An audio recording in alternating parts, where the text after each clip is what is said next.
어머니, 이게 대체 무슨 일이에요? 박순자의 손에 들린 은행 독촉장을 보며 며느리 최민지가 당황한 표정을 지었던 그 순간은 모든 비극의 시작이었습니다. 순자는 올해 67살로 남편과 사별한 지 15년째 되는 과부였어요. 평생을 검소하게 살아왔고 아들 하나 대학까지 보내느라 작은 식당을 15년간 운영했죠. 그렇게 모은 돈으로 강남 대치동 25평짜리 아파트 한 채를 샀고 그게 그녀 인생의 전부였습니다. 며느리 민지는 10년 전 아들 준혁이와 결혼했어요. 키가 178cm나 되는 늘씬한 몸매에 단정한 옷차림을 한 민지는 첫 만남부터 완벽한 예비 며느리였습니다. 어머님 처음 뵙겠습니다. 준혁 오빠한테 어머님 이야기 정말 많이 들었어요. 민지는 순자의 손을 꼭 잡으며 환하게 웃었고 순자는 그 웃음이 참 예뻐 보였죠. 결혼 후 민지는 정말 완벽한 며느리였습니다. 생신 때면 미리 케이크를 주문해 두고 명절 때는 순자가 하지 말라고 해도 꼭 부엌일을 도왔어요. 어머니 편히 계세요. 제가 다 할게요. 동네 아주머니들은 순자를 부러워했습니다. 순자 씨 복 받았네. 요즘 세상에 저런 며느리가 어디 있어. 옆집 박 씨 부인이 그렇게 말할 때마다 순자는 괜히 어깨가 으쓱했죠. 특히 민지는 SNS를 열심히 했어요. 인스타그램에 순자와 함께 찍은 사진을 올리며 이렇게 글을 쓰곤 했습니다. 세상에서 가장 존경하는 우리 어머니. 오늘은 어머니 생신이에요. 사랑합니다, 어머니. 댓글에는 효부시네요. 부럽습니다. 시어머니와 저렇게 다정한 며느리 처음 봐요. 같은 칭찬이 가득했습니다. 하지만 6개월 전부터 뭔가 조금씩 이상했어요.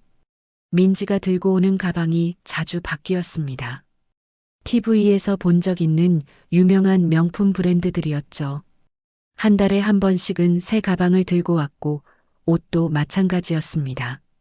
민지야, 가방 새로 샀구나. 예쁘네. 네, 어머니. 준혁 오빠가 승진 선물로 사줬어요. 민지는 환하게 웃으며 대답했지만 순자는 알고 있었어요. 아들이 최근에 승진한 적이 없다는 것을요. 더 이상한 건 민지의 SNS였습니다. 손주 지훈이가 보여준 할머니 민지의 인스타그램엔 고급 레스토랑 사진이 자주 올라왔어요. 오늘은 강남 프렌치 레스토랑에서 런치. 행복한 하루. 사진 속 테이블 위엔 비싼 와인병이 놓여 있었죠. 하지만 순자는 아무 말도 하지 않았습니다. 며느리가 잘 살면 좋은 거 아닌가요?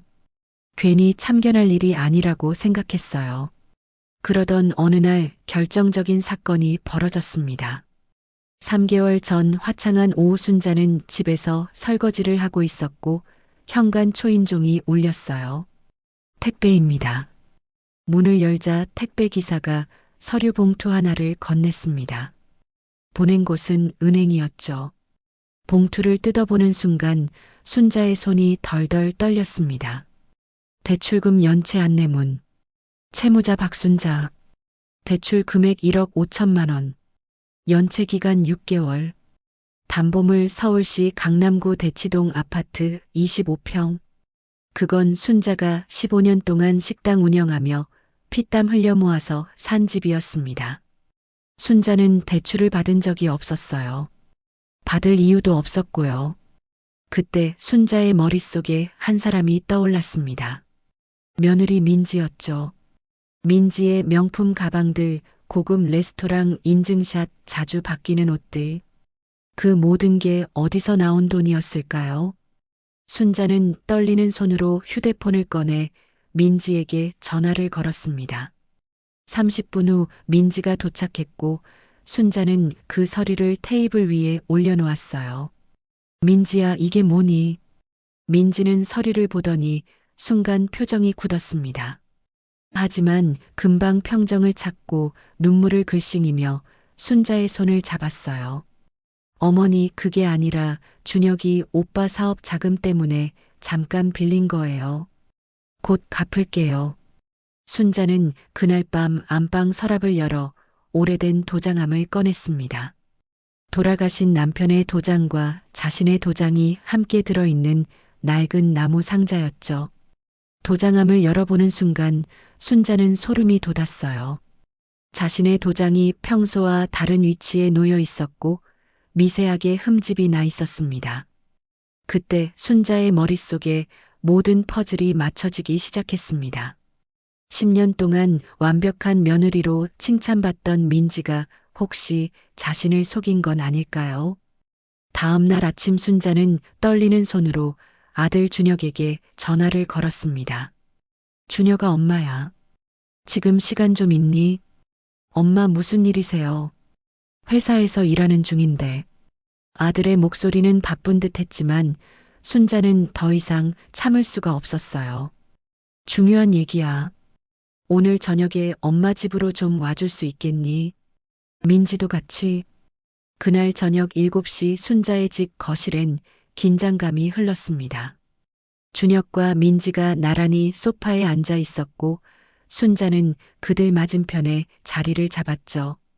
순자는 테이블 위에 은행 독촉장을 올려놓았어요. 준혁아, 이게 뭔지 아니? 준혁은 서류를 집어들고 읽기 시작했습니다. 그의 얼굴이 점점 굳어졌어요. 엄마, 이게 대체 뭐예요? 1억 5천만 원 대출이라니. 엄마도 모르겠어. 그래서 너희한테 물어보는 거야. 어제 민지한테 물어봤더니 내 사업 자금 때문에 빌렸다고 하던데. 순자는 며느리를 바라봤습니다. 민지는 고개를 숙인 채 입술을 깨물고 있었어요. 민지야, 준혁이한테 사실대로 얘기해봐. 민지는 천천히 고개를 들었습니다. 눈가가 벌겋게 충혈되어 있었죠. 오빠, 미안해. 사실은 내가 급하게 돈이 필요했어. 우리 친정 아버지가 사업 실패하셔서 빚쟁이들이 집에 찾아왔거든. 나 너무 무서워서 어쩔 수 없었어. 민지의 설명은 어제와 완전히 달랐습니다. 순자는 가슴이 철렁 내려앉았어요. 그럼 어제 나한테 한 말은 다 거짓말이었니? 준혁이 사업 자금이라고 했잖니. 어머니, 죄송해요. 너무 급해서 거짓말을 했어요. 오빠한테 부담 주기 싫어서. 준혁은 아내의 손을 잡았습니다. 민지야, 그런 일이 있었으면 나한테 먼저 얘기했어야지. 왜 엄마 명의로 대출을 받아? 오빠, 미안해. 나 정말 미안해. 민지는 준혁의 품에 안겨 울기 시작했습니다. 순자는 그 모습을 보며 뭔가 이상하다는 느낌을 지울 수 없었어요. 민지의 눈물은 진짜 같았지만 말은 계속 바뀌었으니까요. 준혁아, 엄마가 물어볼 게 있어. 너 정말 이 대출건에 대해서 아무것도 몰랐니? 엄마, 저 정말 몰랐어요. 민지가 저한테도 아무 말 안 했어요. 준혁의 대답은 단호했습니다. 순자는 아들의 눈을 똑바로 쳐다봤어요. 그럼 민지야, 그 돈은 지금 어디에 있니? 친정 빚 갚는데 다 썼니? 민지는 잠시 머뭇거리다가 고개를 끄덕였습니다. 네, 어머니. 친정 빚이 1억이 넘었어요. 그래서 순자는 한숨을 쉬었습니다. 뭔가 석연치 않았지만 일단은 믿어보기로 했어요. 알았어. 그럼 이제 어떻게 할 건데? 이자도 6개월째 밀렸다고 하던데. 준혁이 먼저 입을 열었습니다. 엄마, 제가 책임지고 갚을게요. 제 적금 깨고 대출도 좀 받아서. 아들의 말에 순자는 고개를 저었습니다. 그건 안 돼. 내 돈으로 왜 남의 빚을 갚아? 민지 친정 문제잖니. 어머니, 저희가 부부예요. 제 문제가 곧 오빠 문제고요. 민지가 끼어들었지만 순자는 납득할 수 없었어요. 그래도 내 명의로 대출받은 건 잘못한 거야. 내 동의도 없이 어떻게 그럴 수가 있니? 어머니, 정말 죄송해요. 제가 너무 급해서 그랬어요. 순자는 그날 밤 아들 내외를 돌려보낸 후 다시 도장함을 꺼냈습니다. 자세히 살펴보니 도장의 흠집이 확실했어요. 누군가 이 도장을 가져다 썼다는 증거였죠. 순자는 다음날 아침 일찍 은행을 찾아갔습니다. 창구 직원에게 대출 관련 서류를 요청했어요. 고객님 본인이 직접 방문하셔서 대출 신청하신 것으로 되어 있습니다. 아니요. 저는 은행에 온 적이 없어요. 대출 신청도 한 적 없고요. 직원은 당황한 표정으로 서류를 뒤적였습니다. 고객님 여기 신청서에 서명이 되어 있고 신분증 사본도 첨부되어 있는데요. 순자는 그 서류를 받아들고 자세히 살펴봤습니다. 서명은 자신의 것과 비슷했지만 뭔가 달랐어요. 특히 순자의 삐침이 평소 자신이 쓰는 것과 각도가 달랐죠. 이 서명 제가 한 게 아니에요. 누군가 제 서명을 흉내낸 거예요. 고객님, 그럼 사기 사건으로 신고하셔야 할 것 같습니다.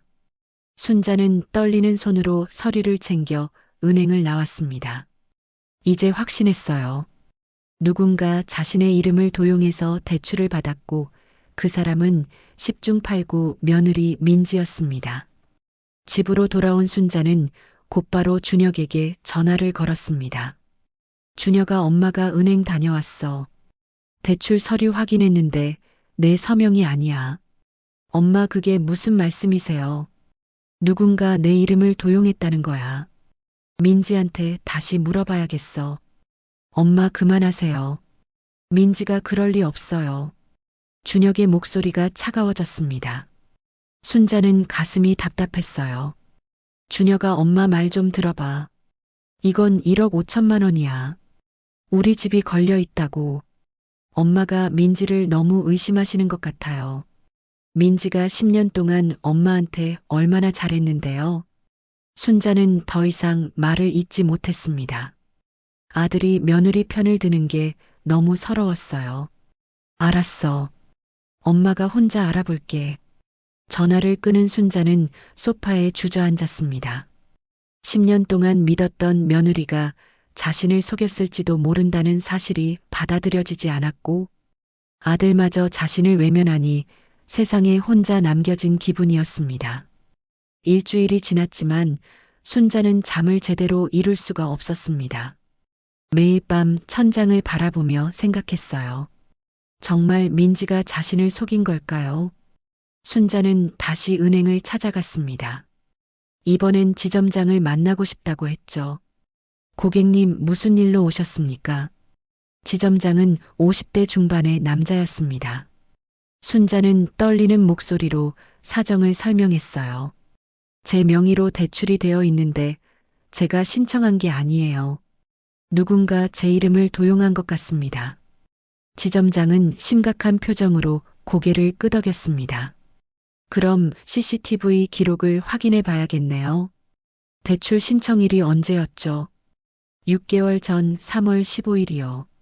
지점장은 직원에게 지시를 내렸고 30분 후 CCTV 영상이 준비되었습니다. 화면에는 6개월 전 은행 창구 앞에 선 여자가 보였어요. 순자는 그 모습을 보는 순간 숨이 막혔습니다. 화면 속 여자는 자신이 아니었어요. 민지였죠. 민지는 선글라스를 끼고 마스크를 쓴 채 창구 직원과 대화하고 있었습니다. 이 사람 제 며느리예요. 순자의 목소리가 떨렸습니다. 지점장은 고개를 끄덕였어요. 고객님, 이건 명백한 사기입니다. 경찰에 신고하셔야 합니다. 순자는 비틀거리며 은행을 나왔습니다. 이제 확실했어요. 10년 동안 자신을 속인 건 며느리 민지였습니다. 집으로 돌아온 순자는 곧바로 준혁에게 전화를 걸었습니다. 준혁아, 엄마 은행에서 CCTV 확인했어. 대출 받으러 간 사람 민지야. 전화기 너머로 긴 침묵이 흘렀습니다. 엄마, 그럴 리 없어요. 뭔가 착오가 있을 거예요. 착오가 아니야. 내가 직접 봤어. 선글라스 끼고 마스크 쓴 민지를. 엄마, 제발 그만하세요. 민지가 왜 그런 짓을 해요? 준혁의 목소리엔 짜증이 섞여 있었습니다. 순자는 가슴이 미어지는 것 같았어요. 준혁아, 엄마 말 좀 들어봐. 이건 범죄야. 1억 5천만 원을 몰래 빼돌렸다고. 엄마가 민지를 고소하시려는 거예요. 순자는 대답할 수가 없었습니다. 고소라는 단어가 입 밖으로 나오지 않았어요. 아니야. 그냥 진실이 알고 싶은 거야. 왜 그랬는지 이유라도 알고 싶어. 민지한테 직접 물어보세요. 근데 엄마, 미리 말씀드리는데 저는 민지 편이에요. 순자는 아들의 말에 충격을 받았습니다.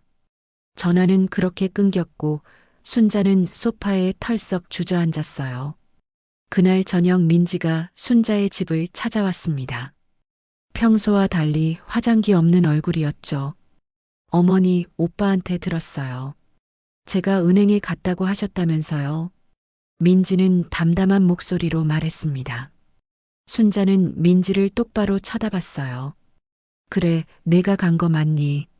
민지는 잠시 망설이다가 고개를 끄덕였습니다. 네, 맞아요. 제가 갔어요. 왜 그랬니? 왜 내 이름을 도용해서 대출을 받았어? 민지는 소파에 앉으며 한숨을 쉬었습니다. 어머니, 사실은 제가 투자를 좀 했어요. 주식이요. 친구가 확실한 정보라고 해서 돈을 넣었는데 다 날렸어요. 주식이라고. 그럼 친정 빚 얘기는 뭐였니? 그것도 거짓말이에요. 친정은 괜찮아요. 다 제가 주식에 날린 거예요. 순자는 어이가 없었습니다. 민지는 또 거짓말을 하고 있었어요. 민지야, 넌 나한테 계속 거짓말만 하는구나. 어제는 친정 빚이라고 했고 오늘은 주식이라고 하고. 민지의 표정이 굳어졌습니다. 어머니, 죄송해요. 진짜 주식이에요. 제가 너무 욕심이 났어요. 그 돈으로 명품 가방 산 거 아니니. 고급 레스토랑 다닌 거 아니고. 민지는 대답하지 않았습니다. 순자는 확신했어요. 민지가 자신의 돈을 사치에 탕진했다는 것을요. 민지야, 당장 나가. 다시는 이 집에 발 들이지 마. 어머니, 그러지 마세요. 제가 갚을게요. 시간만 주시면. 나가라고 했어. 순자의 목소리는 단호했습니다. 민지는 망설이다가 일어섰어요. 어머니, 후회하실 거예요. 오빠는 제 편이에요. 민지가 문을 쾅 닫고 나가자 순자는 그 자리에 주저앉아 울음을 터뜨렸습니다. 10년 동안 믿었던 며느리가 자신을 완전히 배신했다는 사실이 너무 아팠어요. 다음 날 순자는 동네 아주머니들을 만났습니다. 하지만 그들의 반응은 예상과 달랐어요. 순자 씨, 민지가 SNS에 글 올렸던데 봤어요. 무슨 글이요? 시어머니께서 편찮으셔서 걱정이에요. 오해가 생겨서 마음이 아프네요. 이런 내용이었어요. 순자는 가슴이 철렁 내려앉았습니다. 민지가 SNS로 자신을 나쁜 사람으로 만들고 있었던 거예요.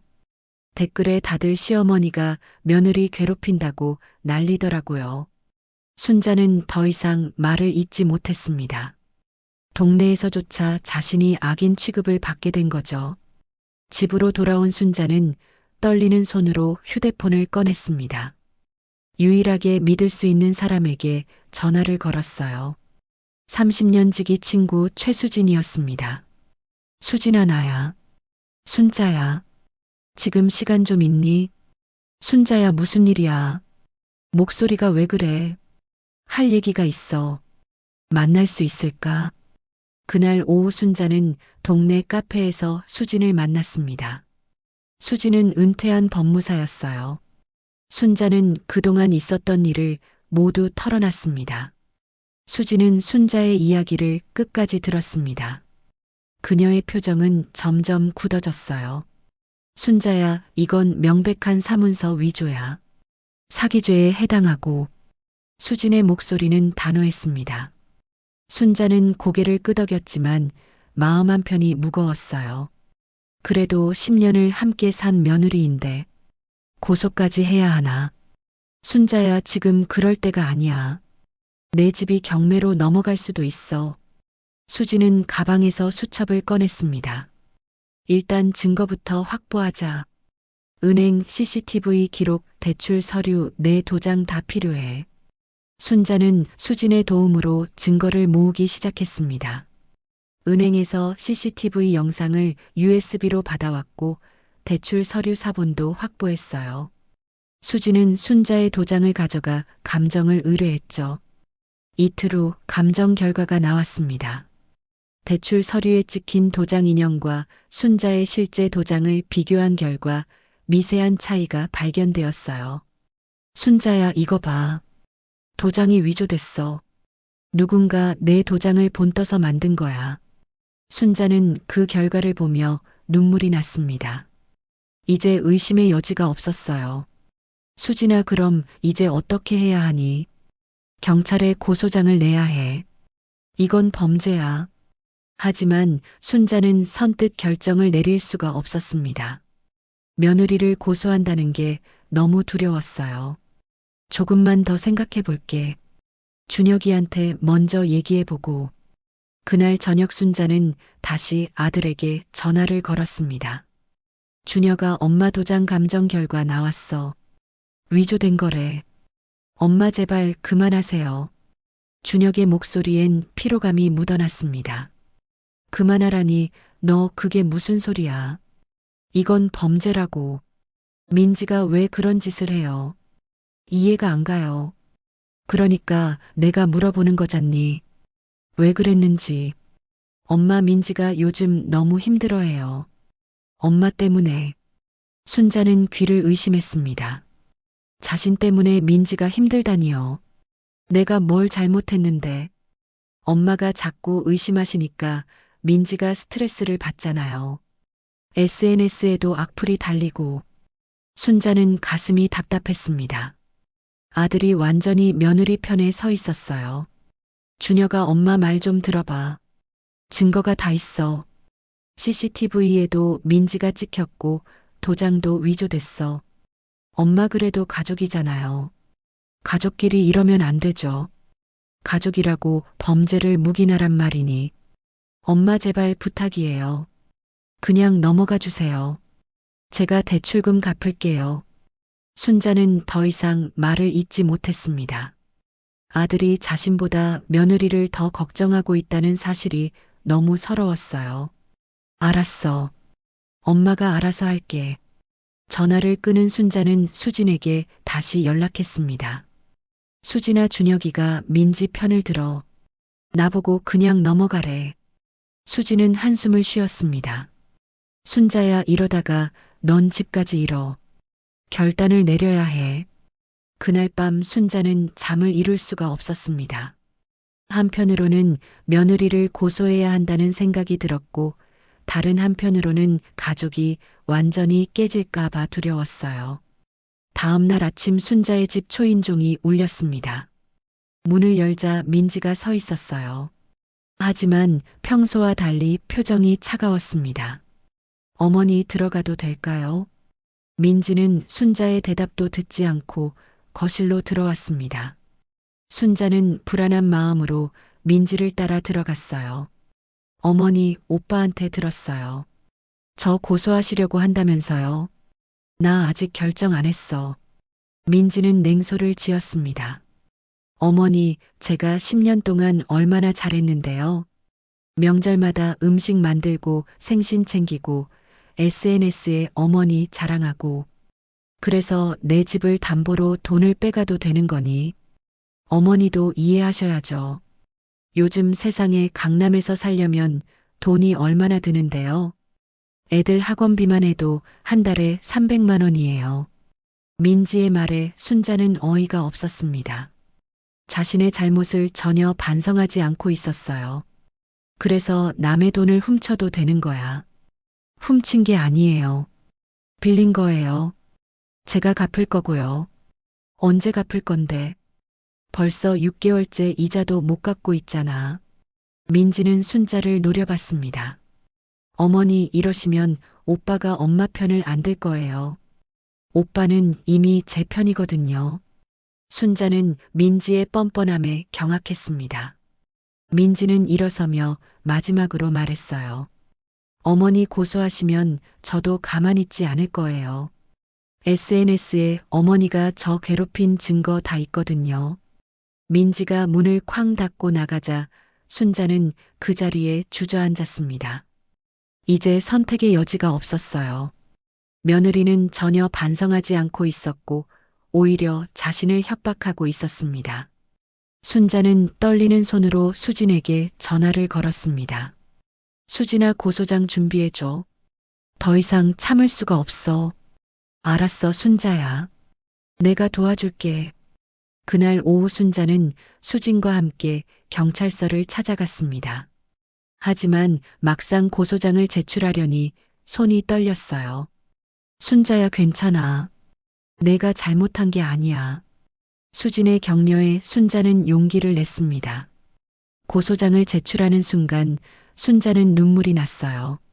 10년 동안의 가족 관계가 이렇게 끝나다니요. 경찰서를 나오는 순자의 휴대폰이 울렸습니다. 준혁이었어요.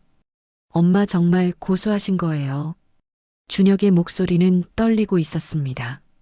그래, 엄마가 고소했어. 더 이상 참을 수가 없었어. 엄마 어떻게 그러실 수가 있어요. 우린 가족이잖아요. 가족이라고 범죄를 덮어줄 순 없어. 고소장을 제출한 후 2주일이 지났습니다. 수지는 민지에 대한 신상 조회를 진행했고 충격적인 사실들이 드러나기 시작했어요. 순자야, 큰일 났어. 민지가 결혼 전부터 신용불량자였대. 순자는 수진의 말에 깜짝 놀랐습니다. 신용불량자라니, 그럼 준혁이가 알고 있었을까? 아마 몰랐을 거야. 민지가 숨겼을 가능성이 높아. 수진이 건넨 서류에는 민지의 금융거래 내역이 적혀 있었습니다. 결혼 전 민지는 카드론으로 3천만 원의 빚이 있었고 이를 갚지 못해 신용불량자가 됐었어요. 결혼하면서 준혁이가 대신 갚아준 것 같아. 그 후로 신용이 회복됐고 순자는 서류를 넘기며 한숨을 쉬었습니다. 더 충격적인 내용이 뒤에 있었어요. 그런데 봐봐, 이거. 최근 3년간 민지의 카드 사용 내역이야. 수진이 가리킨 곳엔 명품 브랜드 이름들이 가득했습니다. 한 달에 평균 500만 원씩 명품을 구매했고 고급 레스토랑 결제도 수십 건이었어요. 이게 다 우리 집 담보대출로 쓴 거구나. 순자는 분노가 치밀어 올랐습니다. 민지는 자신의 돈을 사치에 탕진한 거였어요. 더 있어. 민지가 주식 계좌도 있었는데 거기서 8천만 원을 날렸대. 8천만 원이나. 코인에도 손 댔다가 다 잃었고 결국 1억 5천만 원 중에 실제로 남은 돈은 거의 없을 거야. 순자는 머리가 어지러질했습니다. 10년 동안 자신을 속이고 결국엔 집까지 위태롭게 만든 며느리의 실체가 드러났어요. 순자야, 이제 준혁이한테 이 사실을 알려야 해. 순자는 고개를 끄덕였습니다. 아들이 진실을 알아야 했어요. 그날 저녁 순자는 준혁을 집으로 불렀습니다. 준혁은 불편한 표정으로 현관에 들어섰어요. 엄마, 무슨 일이세요? 민지는 왜 안 오래요? 오늘은 너하고만 얘기하고 싶어서. 순자는 테이블 위에 서류를 펼쳐놓았습니다. 준혁은 그 서류들을 보며 표정이 굳어졌어요. 이게 뭐예요?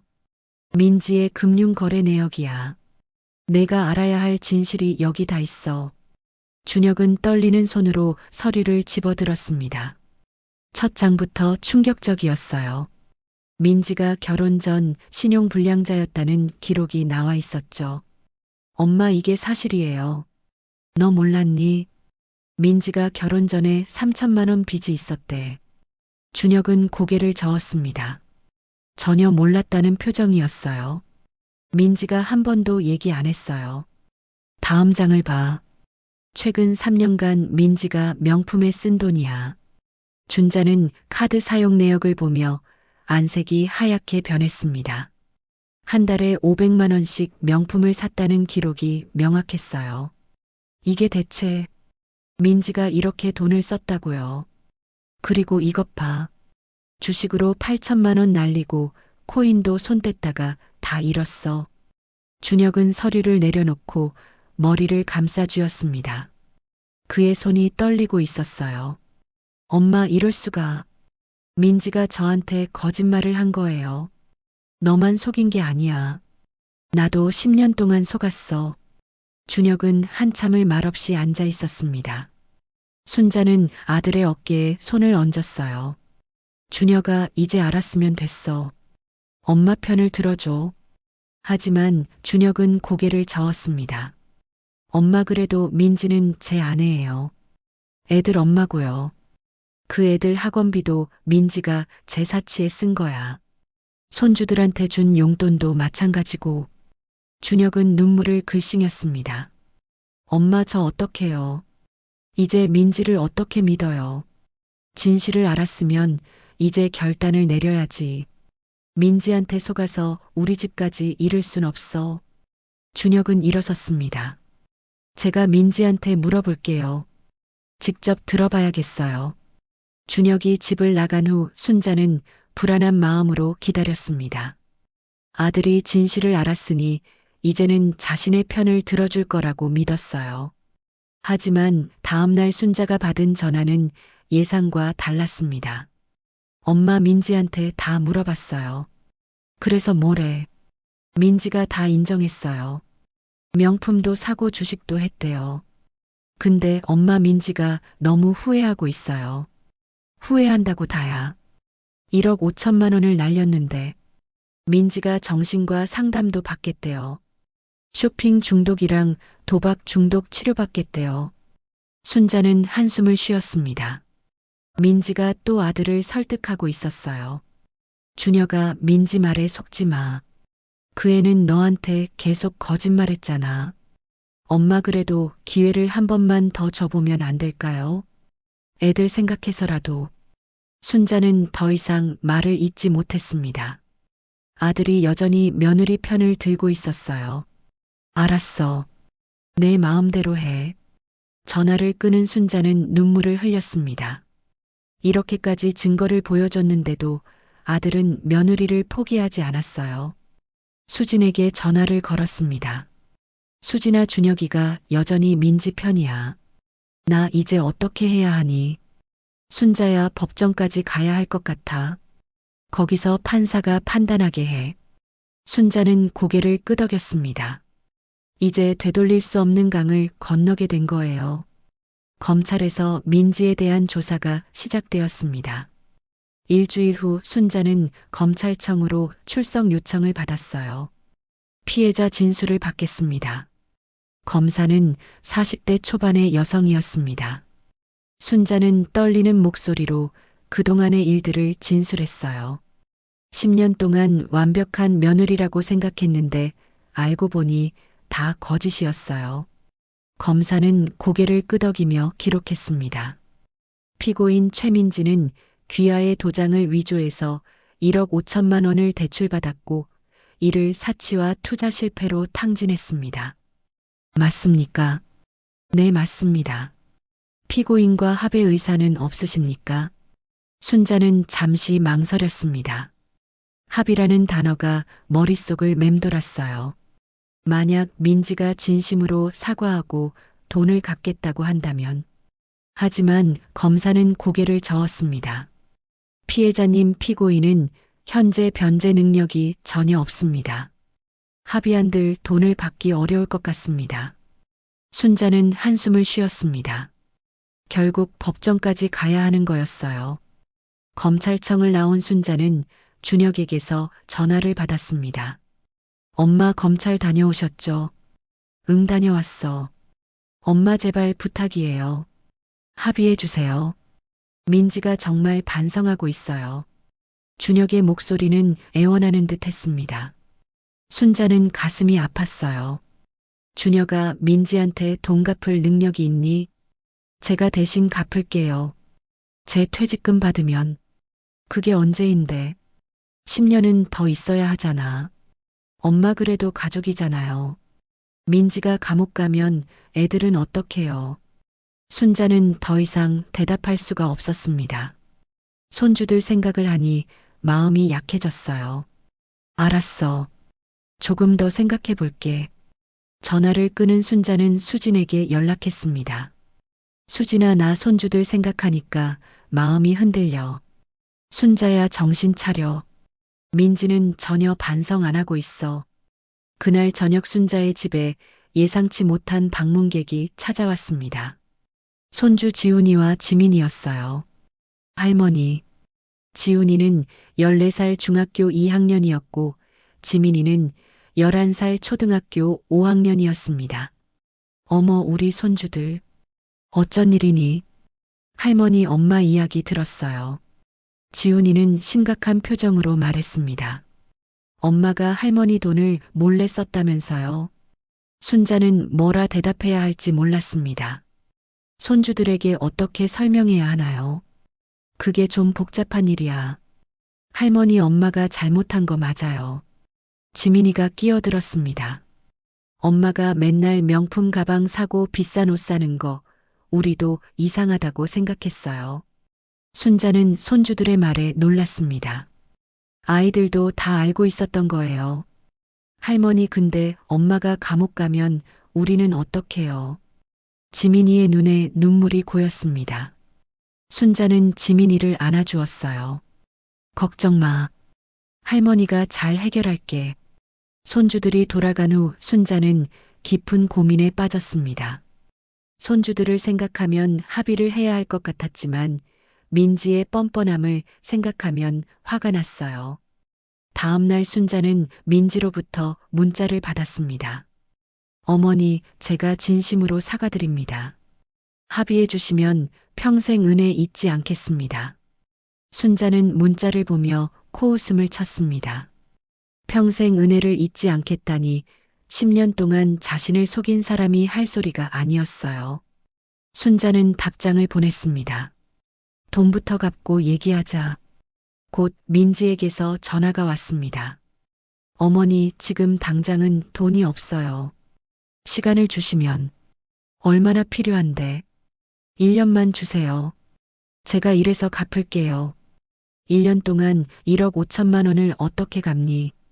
민지는 대답하지 못했습니다. 순자는 한숨을 쉬었어요. 민지야, 넌 진심으로 반성하는 게 아니야. 그냥 감옥 가기 싫어서 그러는 거지. 어머니, 제발이요. 애들 생각해서라도. 애들은 내가 생각했어야지. 명품 살 때, 주식할 때 애들 생각했니? 순자는 전화를 끊어버렸습니다. 더 이상 민지의 변명을 들을 수가 없었어요. 며칠 후 순자는 검사로부터 연락을 받았습니다. 피해자님, 피고인 측에서 합의를 원하는데 어떻게 하시겠습니까? 합의금은 얼마를 제시했나요? 피고인 측에서는 현재 자금이 없어 분할 변제를 제안했습니다.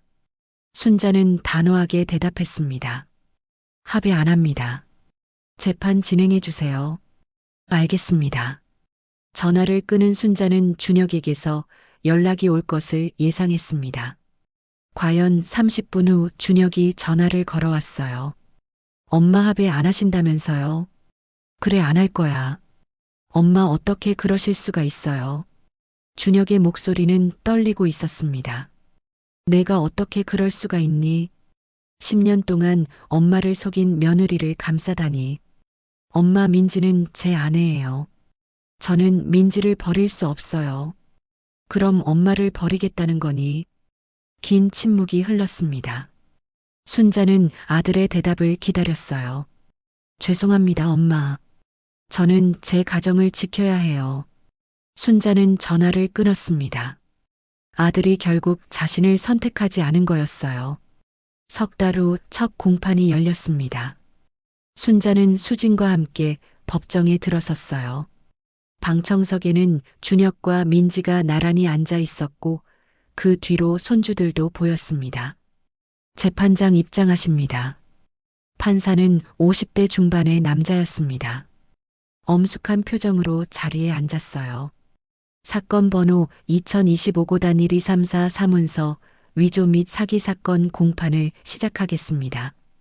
검사가 일어서서 공소 사실을 낭독했습니다. 피고인 최민지는 2024년 3월 15일 피해자 박순자의 도장을 위조하여 피해자 명의로 1억 5천만 원을 대출받았습니다. 피고인은 해당 금액을 명품 구매 주식 투자 등 개인 사치에 사용했으며 피해자에게 이 사실을 숨겼습니다. 순자는 검사의 말을 들으며 눈물을 참았습니다.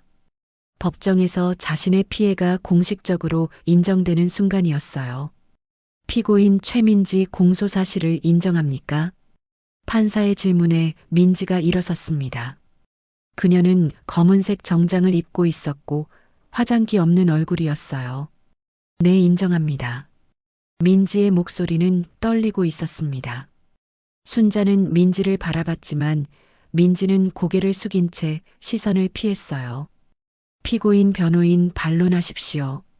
민지의 변호사가 일어섰습니다. 재판장님, 피고인은 가정 형편이 어려워 어쩔 수 없이 범행을 저질렀습니다. 피고인은 현재 깊이 반성하고 있으며 피해자와 합의를 원하고 있습니다. 검사가 반박했습니다. 피고인은 가정 형편이 어려운 것이 아니라 개인의 사치와 투자 욕심 때문에 범행을 저질렀습니다. 증거 1번을 제출하겠습니다.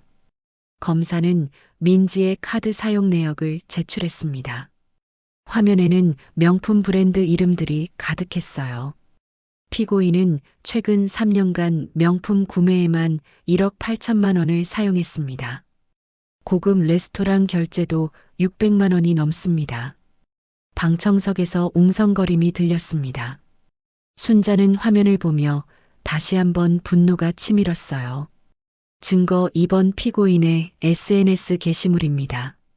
검사는 민지의 인스타그램 사진들을 제출했습니다. 명품 가방을 들고 환하게 웃는 민지의 모습, 고급 레스토랑에서 와인을 마시는 사진들이 화면에 떴어요. 피고인은 SNS에 행복한 며느리를 연기하며 실제로는 시어머니의 재산을 탕진했습니다. 민지는 고개를 더 숙였습니다. 준혁은 민지의 손을 잡아주었어요. 피해자 박순자 증인석으로 나오십시오. 순자는 떨리는 다리로 증인석에 올라갔습니다. 선서를 한 후 자리에 앉았어요. 피해자님, 피고인과의 관계를 설명해 주십시오. 저의 며느리입니다. 10년 전에 제 아들과 결혼했어요. 피고인이 피해자님을 어떻게 대했습니까? 처음엔 정말 착한 며느리라고 생각했습니다. 명절마다 음식을 만들어주고 제 생신도 챙겨주고 SNS에 저와의 사진도 올리며 효부로 칭찬받았죠. 순자의 목소리가 떨렸습니다. 그런데 알고 보니 다 거짓이었어요. 제 돈으로 명품을 사고 고급 레스토랑을 다니면서 저한텐 효부인 척했던 거예요. 피해자님, 현재 심정이 어떠십니까? 순자는 눈물을 흘렸습니다. 배신감이 너무 커요. 10년 동안 진심으로 며느리를 대했는데 저한텐 돈만 필요했던 것 같아요. 검사는 고개를 끄덕이고 자리에 앉았습니다. 이번엔 변호사가 일어섰어요. 피해자님, 피고인이 진심으로 사과하면 용서하실 의향이 있으십니까? 순자는 민지를 바라봤습니다. 민지는 여전히 고개를 숙이고 있었어요. 진심으로 사과한다면 생각해 볼 수도 있습니다. 하지만 지금까지 민지는 한 번도 진심으로 사과한 적이 없어요. 증인 박준혁 증인석으로 나오십시오. 순자는 놀라서 준혁을 바라봤습니다. 아들이 증인으로 나온다는 사실을 몰랐어요. 준혁은 천천히 증인석에 올라갔습니다. 그의 얼굴은 창백했어요. 증인 피고인은 당신의 아내입니다. 진실만을 말씀하시겠습니까? 네. 증인 피고인의 범행에 대해 알고 계셨습니까? 아니요, 전혀 몰랐습니다. 언제 알게 되셨습니까? 어머니께서 저한테 증거를 보여주셨을 때 알게 됐습니다. 증인 현재 피고인을 어떻게 생각하십니까? 준혁은 긴 침묵 끝에 대답했습니다. 아내가 잘못했다고 생각합니다. 어머니께 용서를 구해야 한다고 생각합니다. 민지는 고개를 들어 준혁을 바라봤습니다. 눈물이 흘러내리고 있었어요. 증인 그렇다면 어머니 편을 드시는 겁니까? 준혁은 순자를 바라봤습니다. 내 어머니가 옳습니다. 방청석에서 손주 지훈이가 일어섰습니다. 할머니 죄송해요. 지훈이는 울먹이며 소리쳤습니다. 판사가 정숙을 요구했지만 지훈이는 계속 말했어요. 할머니, 저희 엄마가 잘못했어요. 할머니 용서해 주세요. 순자는 눈물을 흘렸습니다. 손주의 울음소리가 가슴을 찢었어요. 재판은 3시간 동안 계속되었고 마침내 판결 선고일이 잡혔습니다. 2주일 후였어요. 2주일 후 판결 선고일이 찾아왔습니다. 순자는 수진과 함께 법정에 들어섰어요. 민지는 이번에도 검은색 정장을 입고 있었고 준혁은 그녀 옆에 앉아 있었습니다. 재판장 입장하십니다. 판사가 들어오자 모두 일어섰습니다. 순자의 심장이 빠르게 뛰었어요. 피고인 최민지 일어서십시오.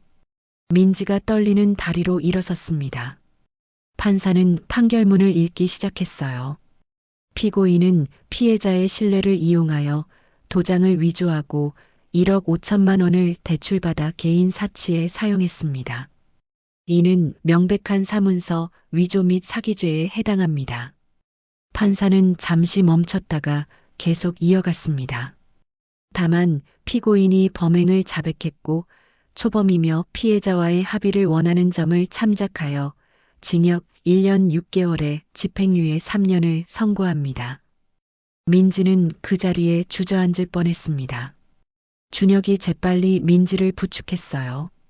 또한 피고인은 피해자에게 대출금 1억 5천만 원과 이자를 변제할 의무가 있습니다. 순자는 안도의 한숨을 쉬었습니다. 적어도 민지가 감옥에 가진 않았지만 범죄자로 기록되는 건 피할 수 없었어요. 법정을 나오며 순자는 준혁과 마주쳤습니다. 준혁은 민지를 부축한 채 걷고 있었어요. 엄마. 준혁이 조심스럽게 불렀습니다. 어머니 죄송합니다. 민지가 고개를 숙이며 말했습니다. 하지만 순자는 냉정하게 대답했어요. 미안하다는 말로 다 되는 게 아니야. 내가 한 일은 범죄야. 알고 있습니다. 평생 후회하며 살겠습니다. 순자는 더 이상 말하지 않고 수진과 함께 법원을 나왔습니다. 한 달 후 준혁이 순자의 집을 찾아왔습니다. 순자는 냉담하게 문을 열어주었어요. 엄마 들어가도 될까요? 들어와. 준혁은 거실 소파에 앉았습니다. 순자는 차도 내오지 않고 맞은편에 앉았어요. 엄마 저 이혼 수속 밟았어요. 순자는 놀라서 준혁을 바라봤습니다. 이혼이라니. 네, 저도 더 이상 민지와 살 수 없겠더라고요. 믿음이 완전히 깨졌어요. 준혁의 목소리는 담담했습니다. 애들은 어떡하려고. 애들은 제가 키울게요. 민지는 양육권 포기했어요. 순자는 복잡한 심정이었습니다. 한편으론 다행이라는 생각이 들었지만 또 한편으론 손주들이 걱정되었어요. 준혁아 엄마가 미안하다. 내 가정을 이렇게 만들어서. 아니에요 엄마. 엄마 잘못이 아니에요. 제가 민지를 제대로 못 봤던 거예요. 준혁은 순자의 손을 잡았습니다. 엄마 그동안 제가 너무 어리석었어요. 엄마 편을 들었어야 했는데. 이제라도 알았으면 됐어. 엄마 용서해 주세요. 순자는 아들을 안아주었습니다. 그동안 쌓였던 서운함이 눈물로 흘러내렸어요. 3개월 후 순자는 은행으로부터 연락을 받았습니다. 민지가 매달 200만 원씩 대출금을 갚기 시작했다는 소식이었어요.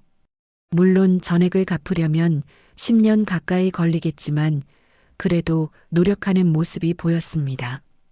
어느 토요일 오후 손주 지훈이와 지민이가 순자를 찾아왔습니다. 할머니, 어머 우리 손주들, 잘 지냈니? 네 할머니, 아빠랑 잘 지내고 있어요. 지훈이는 예전보다 훨씬 성숙해 보였습니다. 할머니 엄마가 전해달래요. 정말 죄송하다고. 순자는 고개를 끄덕였습니다. 엄마는 잘 지내니? 네 일하면서 할머니께 빚 갚고 있대요. 지민이가 대답했습니다. 할머니, 우리 엄마 용서해 주실 수 있어요. 순자는 손주들을 바라봤습니다. 이 아이들에겐 여전히 엄마가 필요했겠죠. 할머니가 용서할 순 있어. 하지만 잊을 순 없단다. 알아요, 할머니. 그래도 감사해요. 그날 저녁 순자는 혼자 거실에 앉아 창밖을 바라봤습니다.